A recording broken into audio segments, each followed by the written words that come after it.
नमस्कार, मैं धीरज शर्मा और आप देख रहे हैं एक नज़र। बात राजनीति की करेंगे, करनाल की करेंगे, दिल्ली की करेंगे, मेयर चुनाव की करेंगे, पार्षद चुनाव की करेंगे और आने वाले दिनों में राजनीति के अंदर क्या हलचल है, क्या होने जा रहा है, क्या हो सकता है, उसके बारे में अपना विचार विमर्श हम आपके साथ करेंगे आज। दिल्ली में चुनाव है विधानसभा का और तीन जो प्रमुख पार्टियां हैं सभी ने अपना अपना जोर लगा रखा है। सब अपनी ताकत के साथ चुनाव लड़ रही हैं। लोगों की अलग अलग धारणाएं चुनाव को लेके। कुछ लोगों का कहना है कि आम आदमी पार्टी रिटर्न करेगी, वापसी आएगी, और कुछ का कहना है कि भारतीय जनता पार्टी इस बार अच्छा कर सकती है और सरकार बना सकती है। तो अलग अलग बातें हैं, लेकिन पूरी डिटेल हमारे पास नहीं है। लेकिन चुनाव बड़ा दिलचस्प है वहाँ का। उसके बाद अभी हाल ही में मेयर चुनाव हुए उत्तराखंड के अंदर, नगर पालिकाओं के हुए, परिषद के हुए और मेयर के हुए। इसमें भारतीय जनता पार्टी ने अपना वर्चस्व साबित कर दिया है बड़े भारी बहुमत के साथ में। जो देहरादून की सीट थी, लगभग 1,10,000 के अंतर से जो भारतीय जनता पार्टी है वो सीट जीत गई है। लगभग 3 या 4 प्लान हो गए लगातार बीजेपी को वहाँ पे अपना मेयर बनाते हुए। कांग्रेस हाशिए पे, और ये अब तक की सबसे बड़ी हार रही कांग्रेस की। उसके बाद चुनाव होंगे करनाल के अंदर, हरियाणा के अंदर, जहाँ पे फरीदाबाद है, गुड़गांव है, करनाल है और नगर पालिका है, परिषद है। खास तौर पे अगर हम बात करेंगे करनाल की, तो अगर आप शहर में घूम रहे होंगे तो जगह जगह जो बिजली के पोल हैं या जो सार्वजनिक स्थान है वहाँ अपने आपने बोर्ड देखे होंगे। जो पार्षद चुनाव लड़ने के इच्छुक हैं, अभी मेयर चुनाव का तो कोई प्रत्याशी सामने नहीं आया, क्या वो कांग्रेस का हो, क्या भारतीय जनता पार्टी का हो, लेकिन खास तौर पे जो लोग पार्षद चुनाव लड़ने के इच्छुक हैं उन्होंने अपने अपने वार्डों के अंदर अपने अपने बोर्ड लगाने शुरू कर दिए हैं। और जो अधिकतर बोर्ड हैं वो सब भारतीय जनता पार्टी के प्रत्याशियों की जो टिकटार्थी हैं, जो भारतीय जनता पार्टी से चुनाव लड़ने के इच्छुक हैं, वो ज़्यादातर भारतीय जनता पार्टी के हैं। एक एक वार्ड में कम से कम 10-10 लोगों ने बोर्ड लगा रखे हैं। अगर हम सेक्टर 13 की बात करेंगे तो पूर्व पार्षद है वी विक्रम कुमार, वो अपनी बेटी के लिए टिकट मांग रहे हैं। दीपक गुप्ता जो खुद पुराने जुड़े हुए हैं भारतीय जनता पार्टी से, जो उनके पिता भी जिलाध्यक्ष रह चुके हैं, वो अपनी पत्नी के लिए टिकट मांग रहे हैं। तो कोई अपनी पत्नी के लिए, तो कोई अपने बेटी के लिए, हर जगह जो है भारतीय जनता पार्टी के टिकटों के लिए लामबंदी जबरदस्त तरीके चल रही है।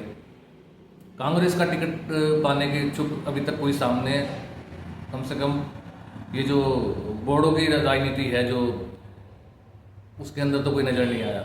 अंदर खाने कुछ होंगे लोग जो मांग रहे होंगे, लेकिन अपना पैसा बचा रहे हैं अपनी, और इतना उत्सुकता भी दिखाई नहीं दे रही कांग्रेस के टिकट पाने वालों की। एक मायूसी जो है वो कार्यकर्ताओं में किस लिए है, क्योंकि जो नेता हैं, जो बड़े नेता हैं, जो क्षेत्रीय नेता हैं, जो जिला स्तर के नेता हैं, उनकी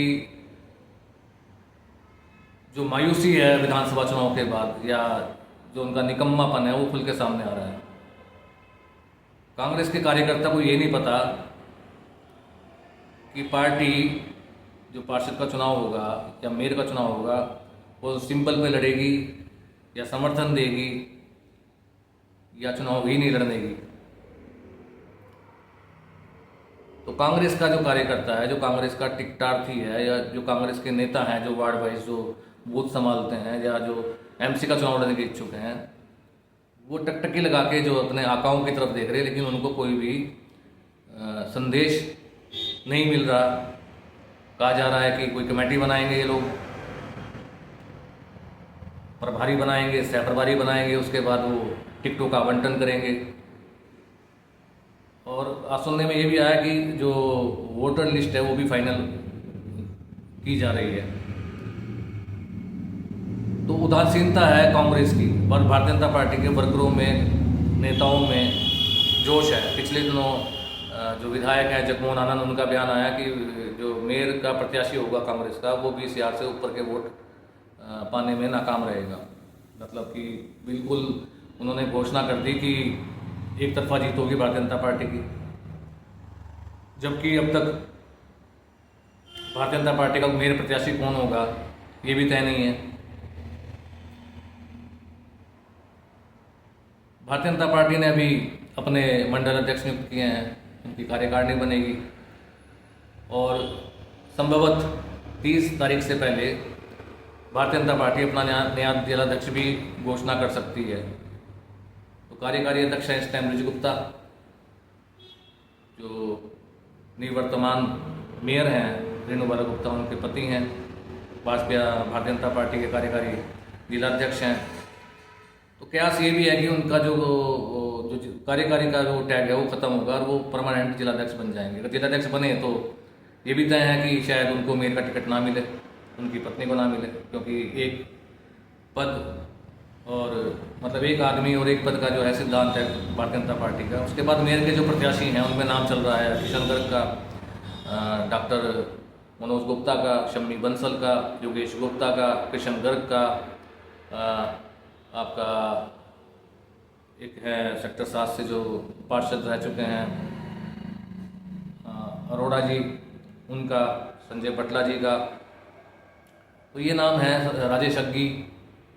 अब इनमें से टिकट किसका फाइनल होता है भारतीय जनता पार्टी का टिकट, तो उसी का फाइनल होगा जिसका जगमोहन आनंद विधायक चाहेंगे, कि वो लाभ कहते रहे कि भाई मेरे हाथ में नहीं है। दूसरा ये भी है जो मनोहर लाल खट्टर जिसको तय करेंगे, जो पार्षद के टिकट हैं या मेयर का टिकट है, वो मनोहर लाल खट्टर जो सांसद हैं, मंत्री हैं केंद्र के अंदर, उन्होंने तय करना है। तो टिकटार्थी जो है भारतीय जनता पार्टी के वो क्या वो टकटकी लगा के देख रहे हैं मनोहर लाल खट्टर की तरफ, अपने अपने घोड़े दौड़ा रहे हैं।